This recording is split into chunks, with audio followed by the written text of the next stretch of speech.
Welcome back to Motor Mouse Garage, guys. Today we're going to be doing a little bit more maintenance. I know it's boring stuff, but also got some electrical diagnostics that I want to do and take you guys through. This thing's got a few gremlins here and there, but for right now, what we're going to do, simple air filter replacement. So I know you're probably thinking, why did this guy buy an expensive OEM air filter? One, I'm weird like that, and I just like OEM stuff because it works well.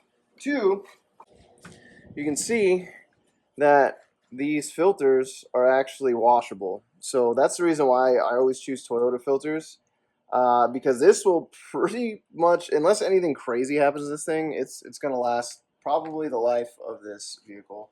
I don't know if there's a service interval for replacing them. I know washing them, typically there's a light on the dash that lights up when your air filter's clogged. That's one unique thing that Toyota Land Cruisers have. So we can just look at replacing this real quick. If you look over here, so I got a new top nut for this air filter box. It's already on there. I know I didn't show you guys, but it's going to be the same process. So this was missing previously, if you remember from my last video. Just remove this. Just put that right there for now. Pop this cover off, and then get this whole air filter. Oh, a little mark there. Okay, so you can see this. I don't know if this is washable. It doesn't. Oh wow. Okay, so it's a little dusty. So you can see I'm probably gonna blow this out with some air because it's pretty nasty. But you can see this hasn't been cleaned or replaced in a little while.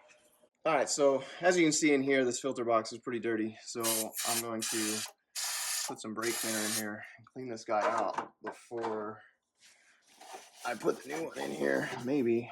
I like how it just dried up as soon as I put it in there.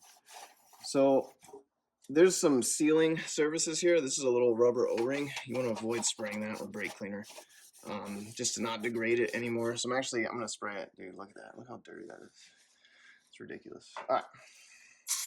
It doesn't have to be super clean. I'm not going to like detail the inside of here, but I just want to get some of this like mud that was in here.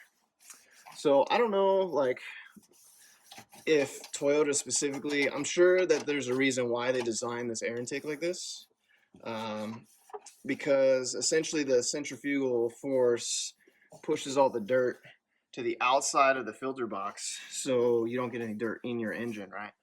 I'm assuming that's what it is. That's what it looks like to me. And in goes the OEM air filter, and you want to make sure you get it in this little proper spot. I mean, it only kind of fits one way. It's not rocket science here, but it fits in this little, there's like a little cavity where it sits in. And then that's pretty much it. And we're going to cover this guy back up. Actually, I'm going to check. So you can see it's still got some life on the rubber up underneath here. So it's actually sealing. So it should be fine. So the only air, so you can see how this air intake kind of works, is the air comes from the filter element from the outside, goes to the inside and gets into the engine. So basically, if these O-rings aren't here, this air filter isn't going to seal very well.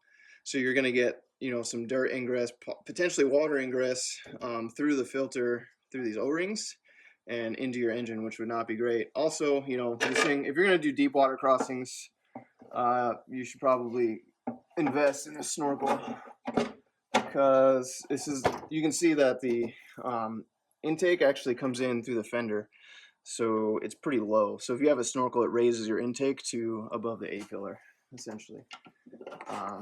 But yeah, so nothing crazy here. So we're just gonna button up our air filter box. I guess it's not a box, I guess it's a cylinder, huh?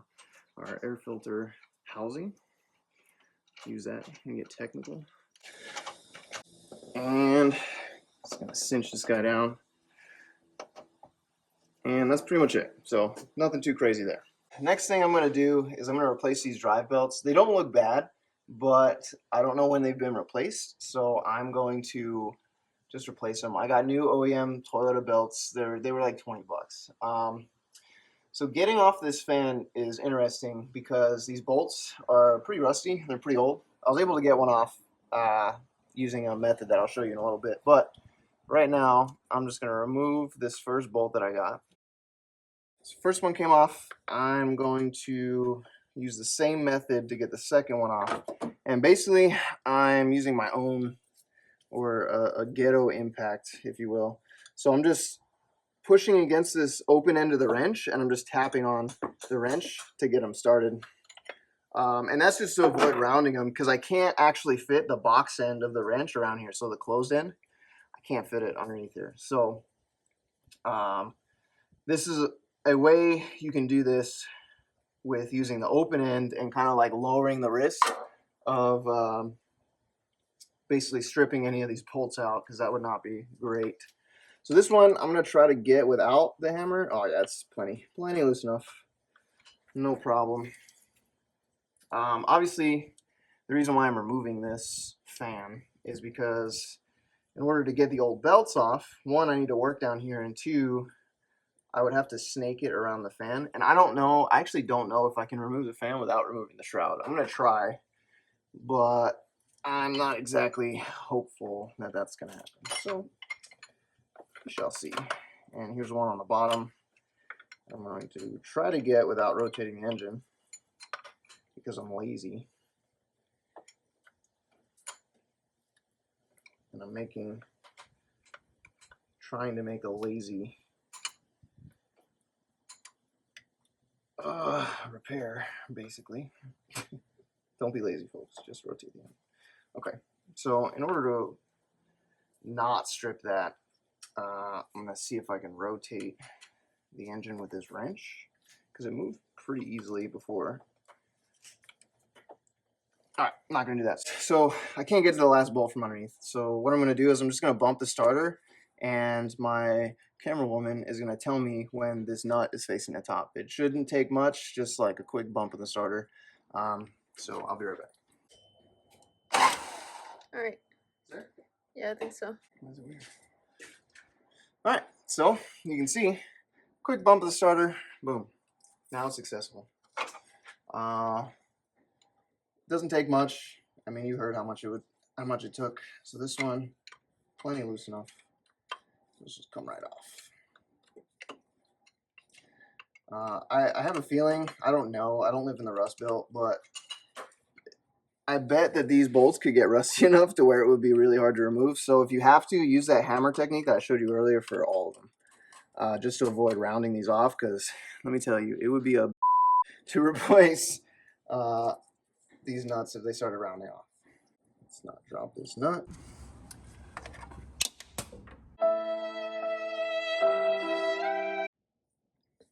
Drops the nut. Sad for life. I know you guys saw me drop that nut. So you can see, maybe, oh yeah, you can see her all the way down there. We'll go a step farther, guys. You can see the little nut that has dropped, maybe. There we go. Alright, let's get that. So, I'm hoping I can sneak this out of here without removing the fan shroud. I don't know. If you're going to do it this way, just be very careful not to rub it against the radiator, because you don't want to poke a hole in it. I don't know if I'm going to be able to sneak this out, actually. So, if that's the case, it's going to be difficult with me. Yeah, I don't think I'm going to be able to. Alright, so we're going to remove the shroud really quick. You can see it's kind of just zip tied in here. So I'll re-zip tie that. Eventually this shroud's going to have to be replaced, but right now we'll just chop these off. Dude, good job, whoever put those in. That one's just literally missing a nut, or a bolt rather, so I'm just going to try to find a bolt for that side, so we don't have to zip tie both sides. But you can see this is broken, so. Alright, now hopefully I can sneak this fan out this way a little bit without removing the whole thing, because I think it's bolted on the bottom too. So I'm trying to avoid removing the whole shroud because I have to remove that cable otherwise. So let's see if I can sneak her out this way now.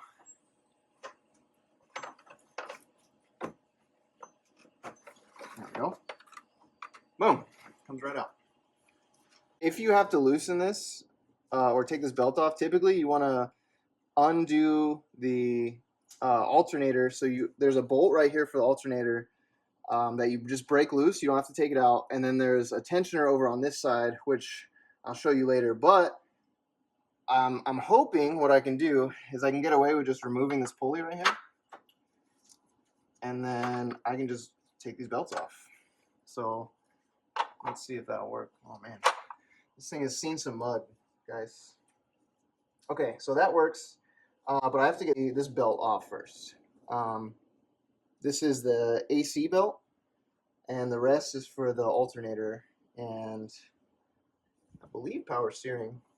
Yes, here we are underneath. I removed that dirty, gross panel that I filled my eyes with last video, just to show you guys that the tensioner for this AC belt is actually right here. So there's a pulley with a nut that you got to loosen, and then this 12 millimeter right here needs to be loosened, and it will push this pulley up towards the top of the car, and that's going to release the tension on the belt so I can get it off.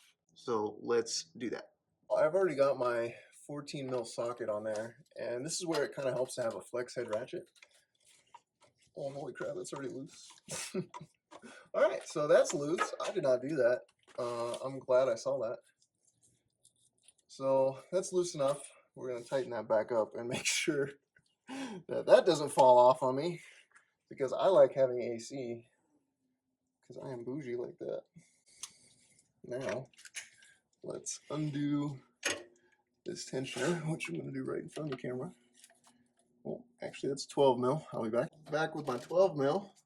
And even this was already loose, so look at that. Someone's already doing the work for me. So you loosen this, and it'll start moving that pulley up, and you'll be good to go. This is probably what was squeaking when I was when this thing was doubling as a boat on the street when it was raining here. So it's got to come quite a bit, because these belts are still the old school V-style belts. Not the Serpentine style or the multi-ridge belt like most cars use now. So that's pretty cool. It means they're relatively cheap and they last forever. Alright, so we've got that belt loose, and we can pull this sucker right off. Boom. These belts actually look pretty new, which is awesome, because I'm going to keep them. I'm going to hold on to them, because if you off-road at all, you know that some stuff breaks sometimes. And not this belt specifically, but like the fan belt and the water pump belt are pretty essential for cooling. So, but I want to show you how to check to see if your belt is bad. So this applies to a V-style belt, but it'll apply to a multi-ridge belt or a Serpentine style belt as well. So if you look in here in these little grooves, if you bend this backwards and there's little cracks in between here, or there's cracks on the side or something like that, that means it's time to replace the belt before it breaks. This one is still actually really good, so I'm going to hold on to this. I'm actually going to put it in the vehicle so I have a spare if some crazy stuff happens and I'm in the middle of nowhere, or wherever the case may be. But that's how you check a Serpentine belt. And the same thing is going to be true for the multi-ridge style belts that newer cars use. If you see any type of cracking, that means it's bad. Replace it. Now that that bottom belt is removed, we can just pull these suckers off. And these come right off as well. Hopefully they go back on just as easy. So you can actually see, these aren't too bad either. These are OEM, I think these are OEM Toyota belts. At least they look like it, because they don't have the little cut marks like this one does. So you can see we've got OEM factory V-belts from Toyota, Lexus.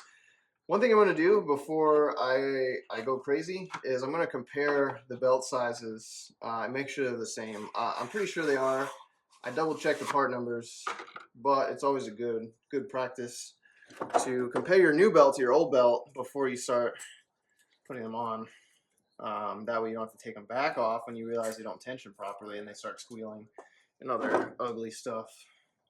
So these belts are pretty much the exact same size, and you can compare them by just stretching them out. So I might have to adjust the tension. It looks like this newer belt is a little bit longer, so I might have to extend the tension on the alternator so I can actually show you guys how to do that if that's the case. But they should be the same size. I'm going to hold on to the older belts for why I told you earlier. Now let's check this AC belt really quick, and we can see that more or less the same size. I actually think the factory belt's a little bit tighter because I don't know, this is a Napa belt, so OEM belt's a little bit tighter. I'm going to put these on one at a time. I don't believe they're both the same length, so I don't think it matters which belt goes where as far as front or back. But so you can see that they all have their grooves. So if you look, there's a crank pulley underneath here. You can see the back belt goes in this back groove right here, and then the forward belt goes in this groove.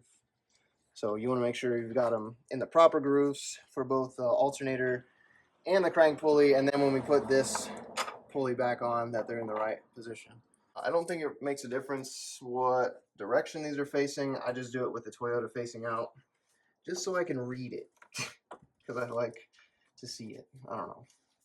Weird. All right, put that around the alternator. So that's good to go. Now we're going to take our pulley and kind of sort of feed it on here. We're going to do one belt. We're going to do the forward belt first. Slip it around. And then the next belt right here. And then we're going to try to angle this thing back on here. And you kind of have to make sure the belts are in the groove for that to work correctly. But it should pop in just like that. This thing is going to need a lot more tension. So I noticed that I'm missing an idler pulley over here. I did a little bit of research, and apparently it is fine to run it without the idler pulley, but I'm going to replace it. Or rather, I'm going to actually buy one and put it on because apparently it helps with belt oscillation over these longer stretches. I don't know if that's true. Some gigabrain said that on the internet, so I'm just going to take it. I'm going to take his word for it. But I'm going to replace that. But in the meantime, this will run fine. This is running without it before, so I'm not too worried about it. We got to put the AC belt back on because that one goes over top of these two belts. So I'm going to get this from the bottom, but I think I can route it from the top to kind of show you guys. I'm putting it along the tensioner first, pushing the tensioner up, then fitting it around the crank pulley, and then we're going to do the AC pulley last because it should be easier. I might have to loosen this a little bit more, because this is a pretty new belt. Yep, I'm gonna have to loosen that, so I'll be back. I loosen that pulley a little bit more, or the tensioner rather, and I'm gonna pull it up right here.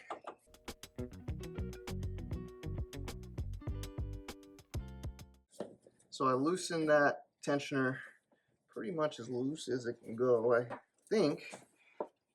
So getting this drive belt on, or this V-belt, should, oh, there we go. A little bit of effort, but we're on here now. Not going to come off.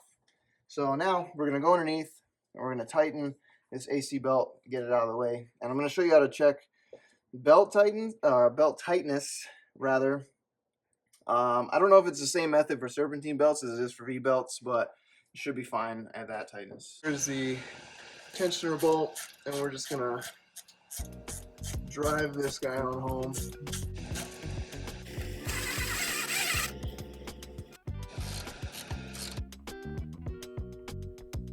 Ideally, for checking the tension on these belts, you shouldn't be able to spin this to basically 90 degrees.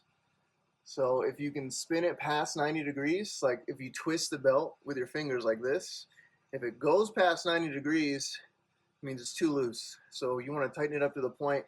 And this also applies for the ridge style serpentine belts for modern cars as well. So if you can't spin this to 90 degrees, that means the tightness is good. So I'm going to check it from up top just to make sure, and then I'll be back to tighten up this pulley bolt. So I can't twist it from 90 degrees from the top. So what we're going to do is we're going to tighten this pulley now for the actual tensioner pulley nut that goes on the front. If I can get my socket on here, there we go. All right, so we're just going to make sure this is tight, unlike how I found it. So again, I'm sure this has a torque spec. I'm just going to tighten it to the point where it's decently tight. Again, you don't want to snap it, but just enough so it's not going anywhere. All right, cool. Fan's going back on. We got the AC belt on the bottom. Good to go. So now we're going to put this fan in and not destroy our radiator. There we go. A little life hack. Let's get these bolts on here. I'm going to feed these in one by one. These belts aren't super tight, so I'm able to get away with doing this and just kind of screwing these in by hand. Once we get to the point where we're tightening everything, I'm going to show you how you want to do this so you don't strip any bolts or like do anything crazy. Let's see if I can finagle this around here without dropping it again. Finagle. When's the last time you heard that word? The first thing we're going to do is we're just going to get one of these nuts started. Well, not started, but like semi-tight. We don't want to go nuts yet because we want to kind of put this fan pulley and fan itself on here as evenly as we can. So since we didn't undo the tension from the alternator, we're going to be working with a little bit more tension than you probably should. This is probably not the way to do it, but this is the way I'm going to do it. If you're doing this job yourself, I recommend just reducing the tension from the alternator, because that way nothing bad happens to you guys, because I don't want anything bad to happen to y'all. Okay, so that's pretty snug. Next, we're going to come around to this bottom side right here on the opposite side of the nut. We just got semi-tight, and we're going to start driving that bad boy home just a little bit. Basically, we just want to do even pressure so we don't like do anything crazy or get this on here all cockeyed and whatnot. Now that we got the one on the other side semi-tight, we're going to start tightening these guys a little bit, and that'll help us get our final tightness.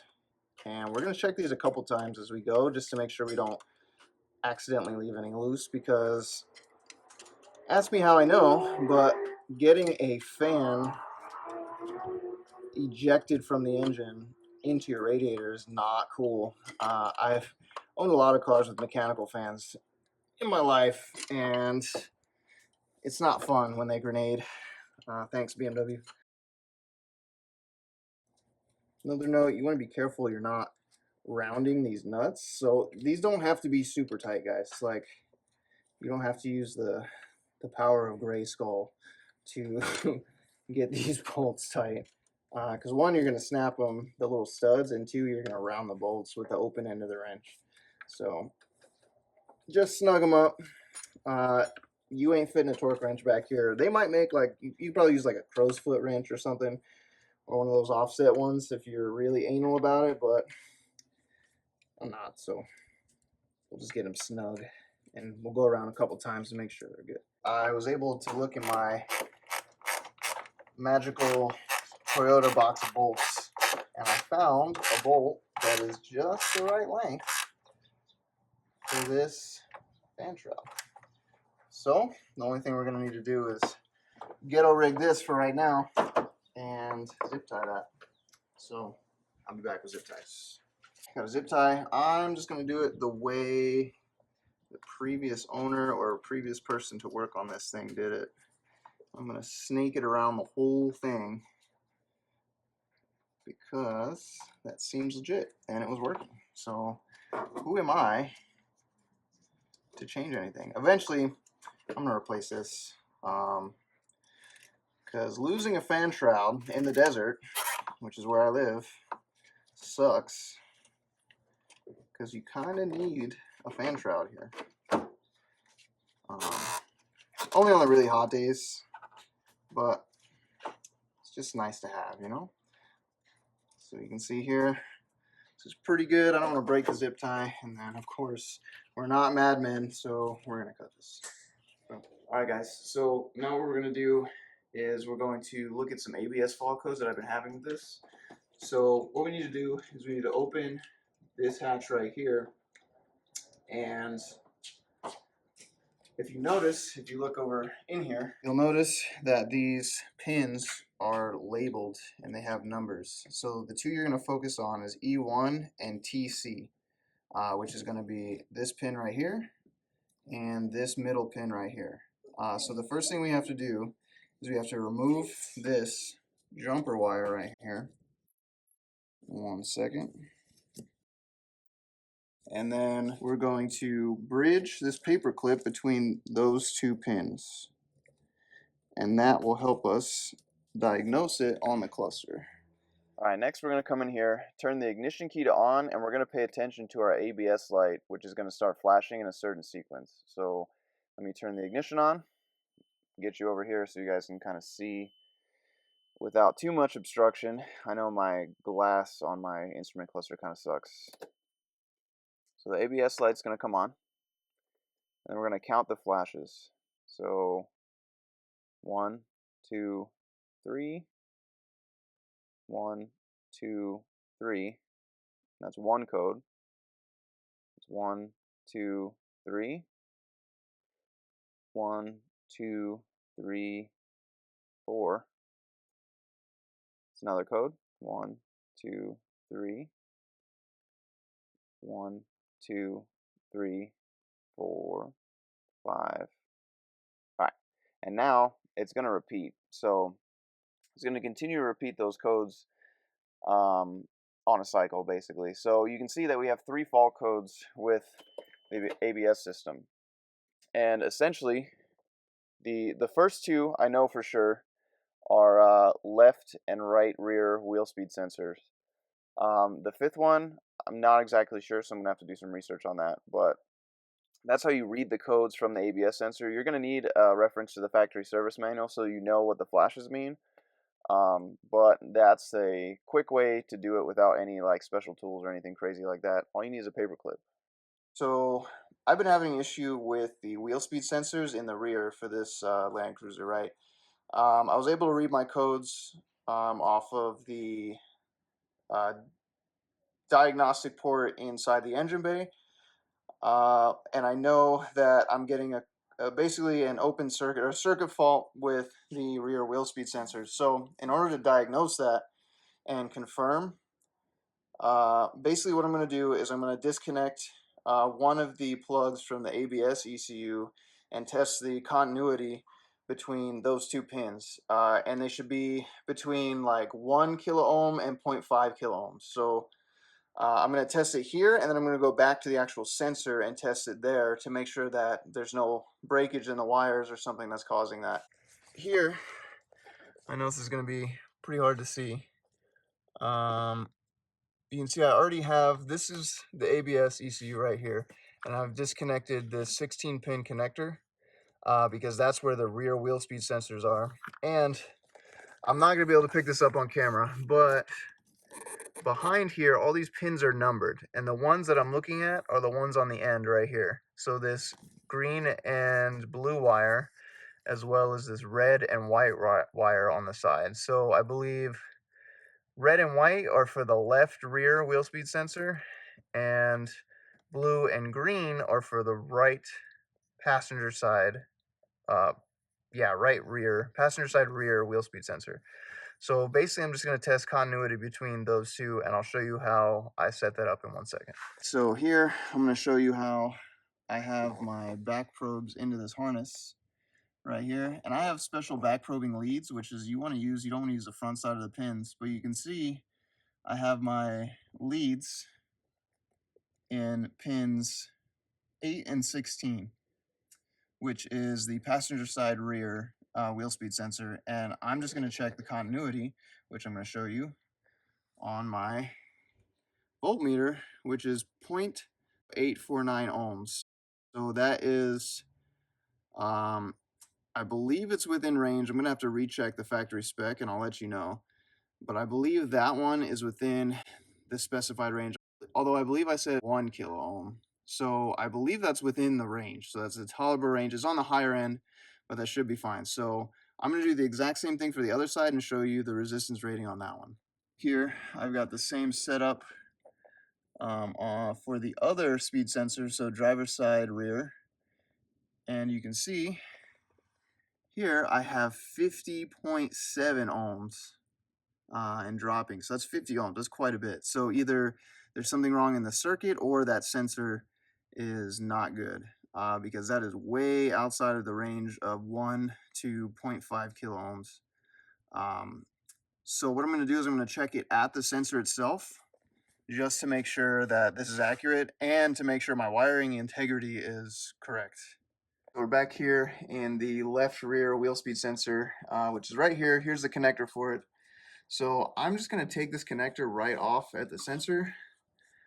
That way I know I'm only testing the sensor, not necessarily the wire integrity.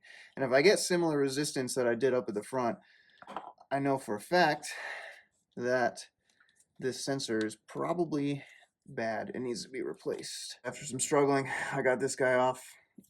So I'm just gonna put my leads on these 2 pins in here and my voltmeter down here. I'm going to set up so you guys could read it, hopefully. I'm gonna see what resistance I get out here. I'm sorry if it's dark. We're kind of backlit, but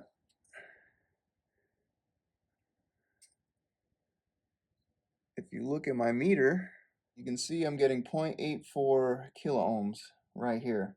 So that leads me to believe that this sensor might not be bad and we might have a wiring issue somewhere. So that's good news because these sensors are extremely expensive. I think they're like $300 for like one, which is pretty crazy. So I'm going to check the other one just for sanity check to make sure that I got the wiring correct and I don't have a bad sensor on the other side as well. Here we are on the opposite side, on the passenger side rear. You can see that it's the exact same resistance as the other side. So that tells me that these sensors are good. And unfortunately, we have a wiring problem. So I'm going to have to check the integrity of that wiring harness. I've got some test leads connected to the front where the ECU is. So that previous part that we connected. And I'm just going to check the resistance of one wire at a time. So this is the black wire. So you can see on my ohm meter, so this is one wire, this is one connection to one wheel speed sensor. I've got 22 ohms in just the wire itself. So that means that I've got an issue with that circuit. So now let's check the other one really quick. So now we're going to check the other wire. And you can see that also has 22 ohms of resistance. So somewhere in this wiring harness, I've got a pretty big problem. So it's not the sensor. You can see that we have 44 ohms of resistance if we add those together, which almost gets us to our 50 ohms of resistance. So there's definitely some type of wiring issue and it's not the sensor itself. So now our job is to chase that down. Alright guys, so we're back again. I was able to find a continuation of this harness back here. And essentially what I'm going to do is I'm going to test from this point all the way to the front of the car in the ECU and see where our wiring issue actually is. So if you look, let me turn this so you guys can see. turn the light on. If you guys look, you can see that we have relatively low resistance. So my leads are not the greatest. They're pretty old, and I haven't replaced them recently. And I'm using extended test leads. But you can see we're getting nowhere near that 22 ohms we had in the past. And this is going towards the front of the car. So we know that the problem is in the back half of the car now. And the same goes for the other side. So both sides are equally the same at 0.8, which I'm just going to chalk up to my own leads resistance levels. So now we can see where the actual problem is, towards the back of the vehicle. Okay. Now I'm going to test from the rear hatch to right here where it connects to the rest of the harness to the wheel. And if you look at my multimeter down here, you'll see it says 0.7, right? 0.6. 0.6. So what that tells us is, if we look back up here, the problem is between this connector and the wheel, which is over here. So we know that this part of the harness from here all the way up to here is where our excessive resistance is. And I'm going to test it just to be sure, but these sell for pretty cheap, just this harness by itself without the sensors. So we should be able to get this replaced. I could repair it, but I believe that these are so cheap, it's just better off to buy it. And that way it's factory and I don't have to do any soldering or cutting and splicing, whatever the case may be. All right, guys, that's going to do it for us today. Hope that was a little bit insightful for electrical diagnosis stuff. Next time, we got some fuel-related stuff we're going to put up, so stay tuned for that. If you want to be notified about it, make sure you guys subscribe to the channel, hit the notification bell, and like the video, guys. You're already here. You might as well just do it over here or potentially over here, wherever it's going to be. All right. Peace out, guys.